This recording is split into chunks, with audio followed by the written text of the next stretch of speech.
Hello दोस्तों, कैसे हैं आप लोग। आई होप आप लोग ठीक होंगे और काउंसलिंग बढ़िया से कर रहे होंगे।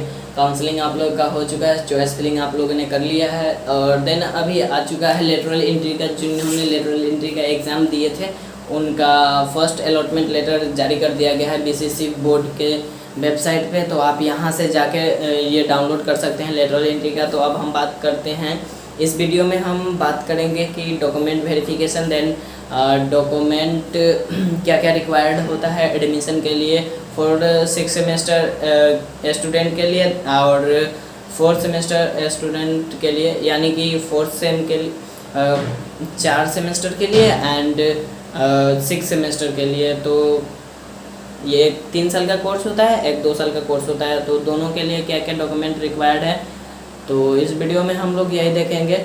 लेटरल एंट्री का तो अलॉटमेंट लेटर आ चुका है, देन अब आ जाएगा 3 इयर्स की डिप्लोमा का भी बहुत जल्द, फर्स्ट वीक सितंबर के लास्ट वीक तक अलॉटमेंट लेटर जारी कर दिया जाएगा।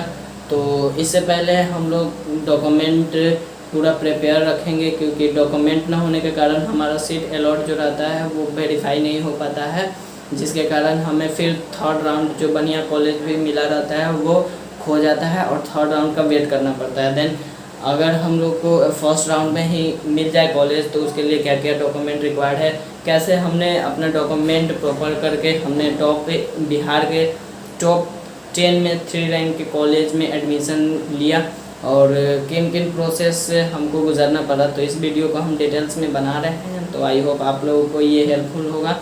तो चलिए इस वीडियो को देखने से पहले मैं आपको अपना कॉलेज घुमाता हूँ, जीपी मुजफ्फरपुर। तो चलिए घूमते।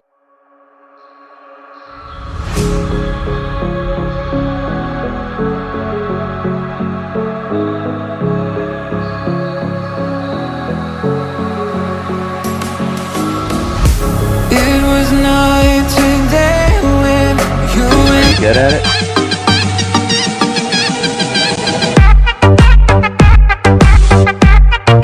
देन आप लोगों ने मेरा कॉलेज देख लिया, जीपी मुजफ्फरपुर यहाँ पे। और देन अब हम बात करते हैं डॉक्यूमेंट रिक्वायरमेंट की क्या क्या होती है। सबसे पहले हम बात करते हैं डॉक्यूमेंट वेरिफिकेशन होता क्या है। तो सबसे पहले डॉक्यूमेंट वेरिफिकेशन का मतलब होता है कि जो भी डॉक्यूमेंट है हम उनका वेरीफाई करवाएं। देन वेरीफाई करवाने के बाद हम एडमिशन के लिए आगे प्रोसेस कर सकते हैं।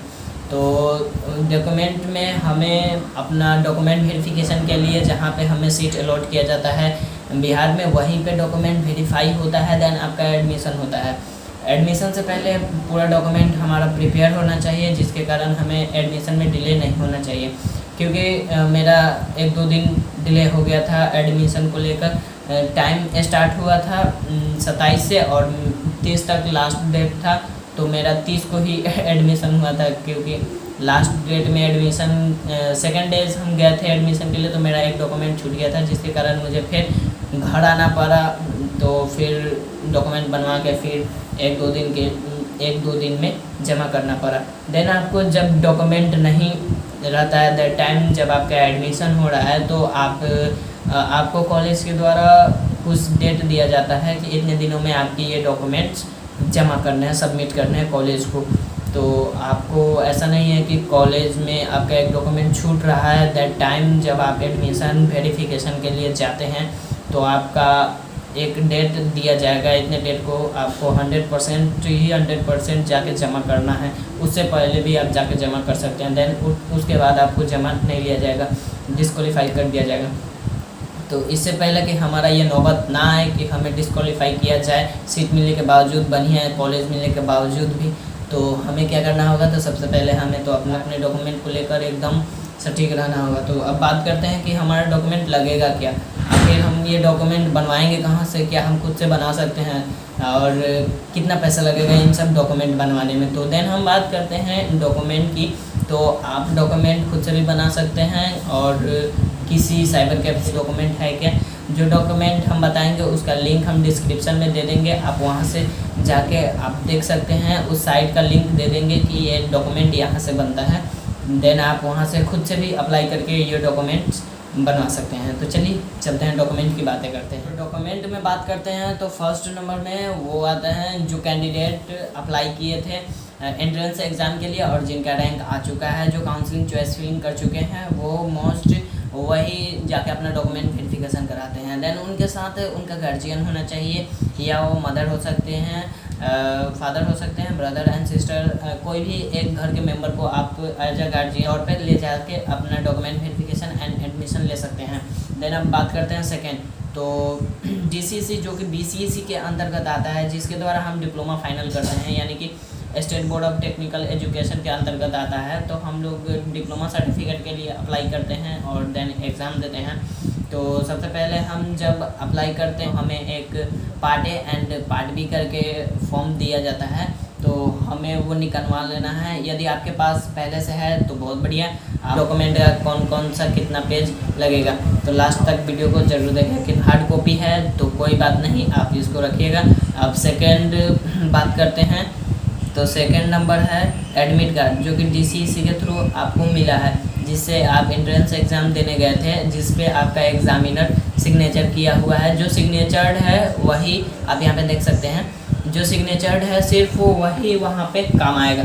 अदरवाइज आप सोचेंगे कि फिर से जो मेरे पास PDF है उसको डाउनलोड, जो मेरे पास PDF है उसको प्रिंट आउट करवा के हम एडमिशन या वेरिफिकेशन के लिए चला जाए, तो ऐसा नहीं हो सकता है कि आपको उस पर सिग्नेचर होना चाहिए, जो कि इनविजिटर था। और अब रैंक कार्ड आप यहाँ पे देख सकते हैं, जो कि हाल ही में BCEC के द्वारा हमें मिला है, यानी कि रिलीज किया गया था। सब बच्चों का रैंक कार्ड आ गया है।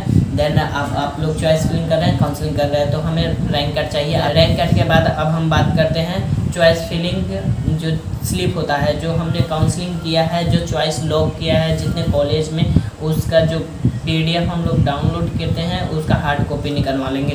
देन अब बात करते हैं अलॉटमेंट लेटर। जब चॉइस फिलिंग हो जाएगा तो हमारा अलॉटमेंट लेटर आ जाता है। देन अभी यहाँ पे आप देख सकते हैं सेम एज अ ये अभी लेटरल एंट्री का आया है कि टुडे आज आया है, तो इसी तरह का सेम प्रोसेस में सेम PDF आपको मिल जाएगा। BCEC जाके यहाँ से डाउनलोड कर सकते हैं अपना सीट अलॉटमेंट लेटर। अब बात करते हैं अलॉटमेंट एंट्री फॉर्म। तो बायोमेट्रिक फॉर्म भी आप जाके, मैं डिस्क्रिप्शन में लिंक दे रहा हूँ, आप यहाँ से भी डाउनलोड कर सकते हैं। बायोमेट्रिक होता है क्या। देन आप जब डॉक्यूमेंट वेरिफिकेशन के लिए जाते हैं और एडमिशन के लिए जाते हैं, तो सबसे पहले आपका थंब लगता है, तभी आपका एडमिशन या डॉक्यूमेंट वेरीफाई हो पाता है। देंगे कहाँ से, तो हमने आपको डिस्क्रिप्शन में लिंक दे दिया है, या आप यहाँ से जाके bcec.gov.in पे जाके यहाँ से राइट हैंड में डाउनलोड सेक्शन होता है, आप वहाँ से डाउनलोड कर सकते हैं।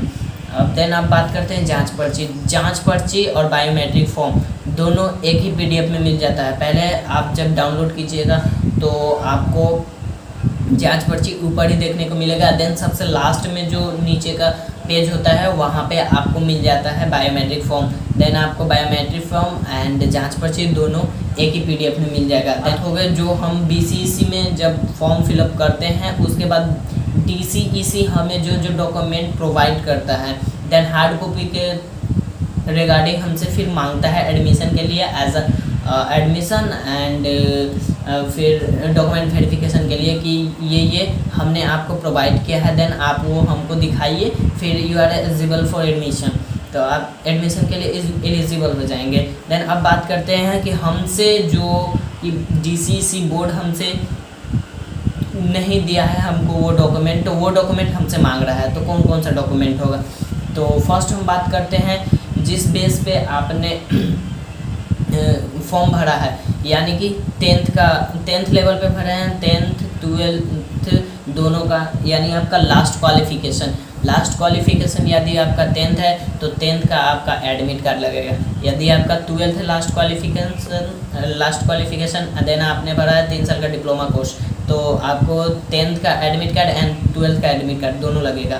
अब बात करते हैं सेकेंड नंबर है 10th यदि आप पास किए हैं तो प्रोविज़नल लगेगा।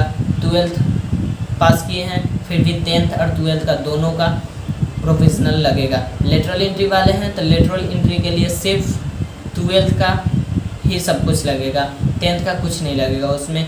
अब बात करते हैं दूसरे डॉक्यूमेंट की, तो दूसरा डॉक्यूमेंट है मार्कशीट। यदि 10th बेस से हैं तो 10th का मार्कशीट एंड लास्ट क्वालिफिकेशन जो आपका है 12th का, तो 12th का भी आपका लगेगा मार्कशीट एंड लेटरल एंट्री है तो सिर्फ 12th का लगेगा मार्कशीट। देन आप बात करते हैं नेक्स्ट है SLC। 10th बेस से हैं तो SLC, 12th बेस से हैं तो 10th प्लस 12th दोनों का SLC चाहिए। यदि आप 3 साल के लिए अप्लाई किए हैं डिप्लोमा फॉर 3 ईयर्स के लिए। एंड देन लेटरल एंट्री के लिए है तो सिर्फ आप SLC 12th लेवल का ही देंगे। देन अब बात करते हैं, SLC हो गया, अब हमको चाहिए फ़ोटोकॉपी खुद का, जो हम फॉर्म भरते समय अपलोड किए थे फ़ोटो, और जो हमारे एडमिट कार्ड पे आया था फ़ोटो, देन वही फ़ोटो चाहिए। तो वो फ़ोटो हम बनवा लेंगे, मैक्सिमम बनवाएंगे हम 12 एबव, मतलब 12 से अधिक ही रखेंगे अपने पास, कैरी करेंगे हमेशा यानी कि एडमिशन तक। देन अब हम बात करते हैं कि अब आपको खुद से बनवाना पड़ेगा सर्टिफिकेट। ये तो हो गया आपका लास्ट क्वालिफ़िकेशन। देन इसके पहले था जो DCC आपको प्रोवाइड करती है और देन वो आपसे मांगती है उसका सर्टिफिकेट। देन आपने अपना लास्ट क्वालिफ़िकेशन एंड अपना जो क्वालिफ़िकेशन के बेस पे आपने फॉर्म फिलअप किया था उसका क्वालिफ़िकेशन के थ्रू आपने अपना डॉक्यूमेंट प्रोवाइड यानी सर्टिफिकेट प्रोवाइड कर दिया। देन अब बात करते हैं आपको एक्स्ट्रा कौन कौन सा डॉक्यूमेंट बनवाना पड़ेगा जिससे आपको एडमिशन में कोई दिक्कत ना हो। तो फर्स्ट नंबर पे बात करते हैं कैरेक्टर सर्टिफिकेट।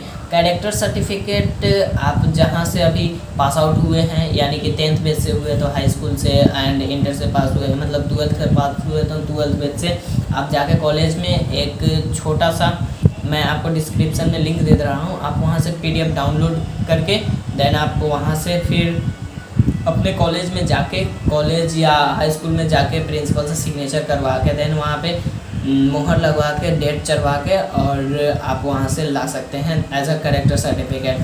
देन आप बात करते हैं हेल्थ सर्टिफिकेट। हेल्थ सर्टिफिकेट आप अपने सरकारी, यदि आप सरकारी में जाके बनवाते हैं आपका पूरा बॉडी चेकअप करेगा, देन आपको मेडिकल सर्टिफिकेट प्रोवाइड करेगा जिससे आपको कोई दिक्कत नहीं होगा एडमिशन के समय या डॉक्यूमेंट वेरिफिकेशन के समय। तो अब बात करते हैं, ये 0 फीस लगेगा, एकदम 0, जो सिर्फ हेल्थ सर्टिफिकेट में आपका 1 या 2 रुपया का जो सरकारी अस्पताल में ये पुर्जी कटती है बस वही 1-2 रुपये लगेंगे। बाकी अदरवाइज जो आपका एक्सरे होगा, फिर से आपको डॉक्टर्स चेक करेंगे, प्राइवेट पार्ट्स चेक करेंगे, तो ये देन ये आपका फुल्ली फ्री होगा सरकारी हॉस्पिटल में, आपको 1 रुपया भी नहीं देना होगा। देन आप बात करते हैं anti ragging certificate. It's a most important documents. Anti ragging certificate क्या होता है? एंटी रैगिंग सर्टिफिकेट ये होता है कि जिसके कारण ना आप किसी का रैगिंग कर सकते हैं, नहीं आप रैगिंग दे सकते हैं। तो एंटी रैगिंग सर्टिफिकेट आप यहाँ पे मैं लिंक दे रहा हूँ यहाँ नीचे, आप एंटी रैगिंग सर्टिफिकेट खुद से बनवा लीजिए, खुद से बना लीजिएगा, आपको कहीं जाने की ज़रूरत नहीं है। देन आपसे नहीं हो रहा है तो आप सिविल कोर्ट में जाके देन आप एक वकील को पकड़ के खुद से एंटी रैगिंग सर्टिफिकेट 200-250 रुपये में बनवा सकते हैं। तो इसमें पैसा लग जाएगा, जो लिंक हम दिए हैं उससे बनवाइए तो पैसे नहीं लगेंगे, क्योंकि मैंने खुद से बनाया था एंटी रैगिंग सर्टिफिकेट, क्योंकि मेरा admission already UP polytechnic Bareilly, government polytechnic Bareilly में हुआ था, तो वहाँ से मुझे कुछ एक्सपीरियंस था। तो देन हमने वहाँ से नाम कटवा के फिर यहाँ गवर्नमेंट पॉलिटेक्निक मुजफ्फरपुर में आ गए। तो वहाँ दूर पड़ रहा था, यहाँ से 800-900 किलोमीटर है, तो इसलिए हम यहाँ पे आ गए। और अपने बिहार से हम सिर्फ अकेला थे वहाँ पे और कोई नहीं था, तो यहाँ बिहार में हो गया एडमिशन, तो कोई बात नहीं थी। अपने लाइफ के बारे में, हम स्ट्रगलिंग लाइफ के बारे में नेक्स्ट वीडियो में बनाएंगे कि मैंने कैसे करके अपना एग्ज़ाम निकाला था, क्वालिफाई किया था। देन अब हम मुजफ्फरपुर में एडमिशन है मेरा और हम पढ़ाई कर रहे हैं प्रॉपरली। तो अब नेक्स्ट डॉक्यूमेंट की बात करते हैं, कास्ट सर्टिफिकेट। जिसने कास्ट का फ़ायदा उठाना है बस वही कास्ट सर्टिफिकेट बनाए। जिनका ABC है, ST SC है, EBC है और देन BC है, उनका कास्ट सर्टिफिकेट आप बनवा लीजिएगा जिससे आपको कैटेगरी का फ़ायदा हो सके। कास्ट सर्टिफिकेट आप यहाँ पे देख सकते हैं। कास्ट सर्टिफिकेट बनवा के आप यहाँ पे आराम से अपने कैटेगरी का फ़ायदा उठा सकते हैं 100%। देन अब बात करते हैं, कास्ट सर्टिफिकेट आप ऑनलाइन मोड से भी बना सकते हैं, लिंक डिस्क्रिप्शन में है। एंड ऑफलाइन मोड से आप जाके अपने प्रखंड में बनवा सकते हैं अंचल अधिकारी से सिग्नेचर करवा के। देन आपको उसमें 0 फी लगेगा। देन ऑनलाइन अप्लाई करते हैं या साइबर कैफ़े से अप्लाई करते हैं तो आपको 15 से 20 दिन में आ जाएगा। देन आप वही यहाँ से खुद के प्रखंड से जाकर बनवाते हैं तो वही 6 से 5 दिन के अंदर में 5 से 6 दिन के अंदर में आ जाता है। उसमें 0 रुपये लगते हैं, से 0 रुपये। देन आप साइबर कैफ़े या खुद से करते हैं तो उसमें भी 0 रुपये, लेकिन साइबर कैफ़े पर जाके आप बोलते हैं हमको कास्ट सर्टिफिकेट बनवाना है तो आपसे पैसे चार्ज करेंगे 50, 100 ऐसे कुछ समथिंग चार्ज कर लेंगे। देन आप बात करते हैं residential certificate and caste certificate and income certificate, तीनों ही एक ही वेबसाइट पे बनता है जो कि है RTPS 1, 2, 3 ऐसे करके आता है। RTPS 1, RTPS 2, RTPS 3 बिहार सेवा के लिए, ओनली बिहार के लिए। मैं स्पेशल वीडियो है सिर्फ बिहार के लिए, लेकिन अदर स्टेट के बच्चे इन डॉक्यूमेंट को 100% कैरी करेंगे, क्योंकि मैं आपको पहले बता चुका हूं कि मेरा admission UP polytechnic Bareilly GP Bareilly में हो चुका था। मैंने एडमिशन लेके वहाँ पे 1-2 मंथ एटलीस्ट तो पढ़ाई की ही होगी वहाँ पे, सिविल इंजीनियर की पढ़ाई तो मैंने की थी वहाँ पे। देन मुझे वहाँ पे ऑकवर्ड फील होने लगा तो मैं यहाँ चला आया। तो ये तो बात की बात है, मैं आपको नेक्स्ट वीडियो में बताऊँगा कि मैंने कैसे कैसे करके अपना एडमिशन मुजफ्फरपुर में आया। तो यही थे कुछ डॉक्यूमेंट्स जो आपको अपने साथ कैरी करने हैं, और एड्रेस प्रूफ के साथ में आपको रखना है आधार कार्ड आप रख सकते हैं, बैंक पासबुक रख सकते हैं। देन अब बात करते हैं इनका जीरोक्स, क्या जीरोक्स लगेगा या फिर हमें ओरिजिनल जमा करना होगा। तो आपको पहले बता दें कि जो भी हमारा डॉक्यूमेंट होता है ओरिजिनल डॉक्यूमेंट, वो हमें डॉक्यूमेंट वेरिफिकेशन के समय देना पड़ता है। डॉक्यूमेंट वेरिफिकेशन हो गया एडमिशन के टाइम में, हम जितना भी ओरिजिनल डॉक्यूमेंट रहता है वो कॉलेज हमसे ले लेती है। उसके बाद वो कॉलेज की जिम्मेदारी हो गई कि वो आपका डॉक्यूमेंट सेफ रखेंगे। सेफ एज अ मतलब कि आप कहीं अदर इंस्टीट्यूट में जाके एडमिशन ना ले ले, कोई अदर मतलब कोर्स ना करने लगे एक डिप्लोमा के साथ साथ, इसलिए ये एक सेफ्टी के तौर पे रखा जाता है। तो आपको घबराना नहीं है कि मेरा डॉक्यूमेंट रख लिए सर कब मिलेगा, ऐसे वैसे कुछ दिक्कत नहीं होता है। आपका जब फाइनल हो जाएगा सेमेस्टर 6 सेमेस्टर या 4 सेमेस्टर एज अ फाइनल हो जाएगा, जैसे लेटरल एंट्री का फाइनल हो जाएगा 4 सेमेस्टर में, और जो PE मोड से 3 साल के लिए भरे हैं उनका 6 सेमेस्टर में ख़त्म हो जाएगा। तो देन आपका सर्टिफिकेट जो आपने जमा किया था और आपका जब तक आपका ओरिजिनल ऑल डॉक्यूमेंट्स वहाँ पे जमा रहेंगे। तो अब हम बात करते हैं इनका जीरोक्स कॉपी आप हमेशा अपने साथ 4 या 5 हर एक डॉक्यूमेंट का 4-5 जीरोक्स कॉपी 100% कैरी करेंगे अपने डॉक्यूमेंट फाइल में। ओरिजिनल फाइल एक अलग रखेंगे एंड देन जीरोक्स फाइल अलग रखेंगे, क्योंकि इससे आपको दिक्कत नहीं होगा। देन आप सोचिए आपको कटिहार या अदर कहीं जगह पे मिल गया जहाँ से आप बिलोंग्स नहीं करते हैं, आप दूर के हैं और आपको दूर में जैसे एडमिशन के लिए दे दिया गया, तो देन आप उस टाइम जाएंगे तो आपको पता नहीं रहेगा किधर जीरोक्स हो रहा है, किधर PDF निकल रहा है क्या।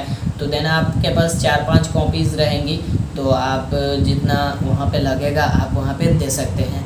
तो ये एक प्लस पॉइंट रहता है कि आपके पास है तो आपको कम समय में और जल्दी काम हो जाता है, आपको दौड़ना नहीं पड़ता है। मैं एक्सपीरियंस हूँ इसलिए बता रहा हूँ, एज अ स्टूडेंट मैं जो प्रॉब्लम फेस किया हूँ वो सिर्फ बताने का प्रयास कर रहा हूँ ताकि आप लोग को वो प्रॉब्लम फेस ना करना पड़े। मुझे बहुत तकलीफ़ हुई थी क्योंकि मैं अकेले दौड़ रहा था, मेरे पापा नहीं थे, तो मैं अपने भाई को लेकर दौड़ रहा था तो बहुत दिक्कत हो गई थी। तो भैया थे, कोई दिक्कत उतना नहीं होने पाया, लेकिन फिर भी हमें बहुत दिक्कत करना पड़ा था।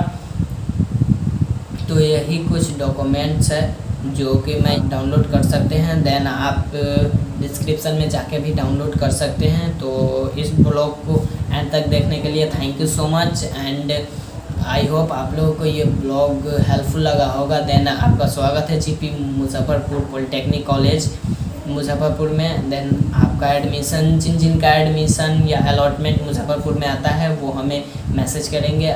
कोई भी हेल्प हो हम करने के लिए रेडी हैं अंदर, और कोई दिक्कत नहीं है। आइए आराम से एडमिशन लीजिए, लेकिन हाँ फुली आपके पास होना चाहिए जिससे आपको एडमिशन एंड डॉक्यूमेंट वेरिफिकेशन के टाइम दिक्कत ना हो। तो thank you so much for watching my videos and I hope you enjoy.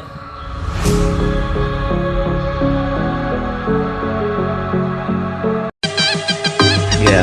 Are you good at it?